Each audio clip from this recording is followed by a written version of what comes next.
All right, so we've got to discuss the Dan Fraser One Ring situation because whoo, was that a mess. So on Friday, we saw the Hobbit preview panel, and all of the buzz that I heard, because I wasn't there to watch it, was about the Dan Fraser One Ring. Oh my God, Dan Fraser did a One Ring. As a longtime player of the game, I was ecstatic that Dan Fraser got to replicate one of fantasy's and like science fiction's like greatest props of all time. Like that's so cool. And then I saw the One Ring, and it kind of caught me off guard. It doesn't look like a Dan Fraser piece of artwork. For example, here's Mox Emerald, which he did do 30 years ago, but here's Soul Ring.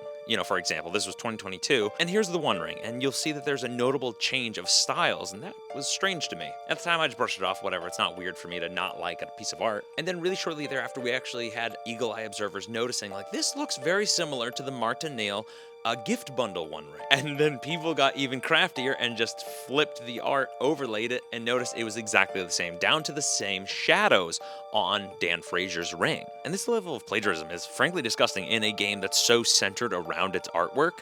It's really upsetting to see this in real time happening. And then on Saturday, Wizards and Dan Fraser released a statement saying, yeah, I was rushed and, I used her ring as inspiration. And Wizards was like, hey man, like he's cool, we didn't catch it. It's all good, we'll pay Marta Nail. And credit her on digital versions of the card, which frankly irritates me. I think that all of the product for The Hobbit should be shredded and all redone. I understand that as a business, they cannot do that. They will not do it. I'm sure it's already packed in a warehouse somewhere, but I don't care. And that's terrible that they're just putting out this plagiarized product. Now let's take the tea over to Facebook, where Donato Giancola put out this large statement defending Dan, and then he had to retract some of it.